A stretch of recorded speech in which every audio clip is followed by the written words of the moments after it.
আমরা আজ সকালে ঢাকা কেন্দ্রীয় কারাগার কেরানীগঞ্জ পরিদর্শন করলাম। বিভিন্ন ওয়ার্ড আমরা ঘুরে দেখেছি। এই হাজতি বন্দি ওনাদের সাথে আমরা কথা বলেছি এবং খাবারের মান আমরা পরীক্ষা করে দেখেছি। আমার ধর্ম মন্ত্রণালয়ের অধীনে ইসলামিক ফাউন্ডেশনের আওতায় এই কেরানীগঞ্জ কেন্দ্রীয় কারাগারে আমাদের কিছু কার্যক্রম চলে। এর ভিতরে পবিত্র কোরআন শিক্ষা, পবিত্র কোরআনের হেফজ মুখস্থকরণ এবং লাইব্রেরি আছে এখানে। তো আমরা এগুলো দেখলাম।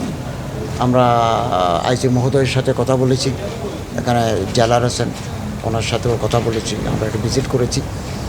তো আমরা কিছু বই, ধর্মীয় বই পুস্তক যেগুলো পাঠ করলে নৈতিকতা বৃদ্ধি পায়, এগুলো আমরা এখানে সরবরাহ করতে চাই। ওনারা সম্মতি দিয়েছেন, এটা আমরা দেব। এই সমস্ত বইগুলো আমরা দেব, পবিত্র কোরআন দেব, হাদিস শরীফ দেব। এমনকি আমার মন্ত্রণালয়ের অধীনে হিন্দু কল্যাণ ট্রাস্ট, বৌদ্ধ কল্যাণ ট্রাস্ট, খ্রিশ্চান কল্যাণ ট্রাস্ট আছে। ওই ট্রাস্টের আওতায়ও আমরা এখানে 200 জনের মতো সনাতন ধর্মের বন্দীরা আছেন। আমরা তাদের জন্য তাদের ধর্মীয় বই পুস্তক দেব এবং তারা উপাসনার জন্য একটা বড় উপাসনা করা তো একটা কঠিন, একটা জেল কোর্ট আছে, নিরাপত্তা ঝুঁকি আছে। ওয়ার্ডে ওয়ার্ডে তারা যাতে ধর্মচর্চা করতে পারেন, উপাসনা করতে পারেন, সেই ব্যবস্থা ওনারা করবেন। এবং ওখানে যদি কার্পেট দিতে হয়, তারপরে জানামাজ দিতে হয়, এগুলো আমরা সরবরাহ করব।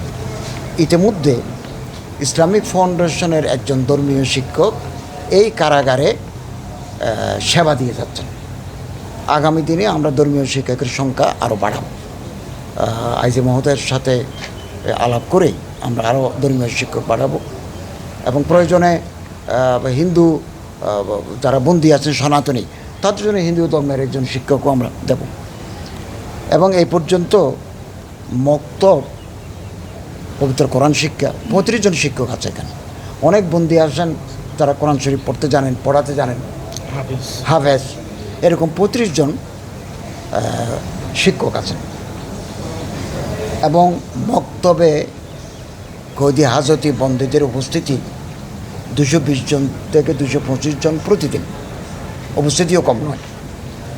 এবং 325 থেকে আরবি শিক্ষা গ্রহণ করেছেন 8722 জন।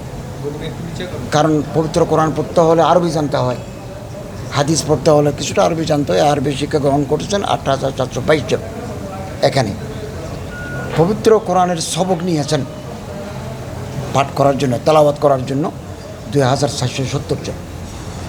এবং পূর্ণাঙ্গ কোরআন খতম করেছেন আলহামদুলিল্লাহ থেকে সূরা নাস পর্যন্ত, এই যে পবিত্র কোরআন, প্রায় 2500 জন।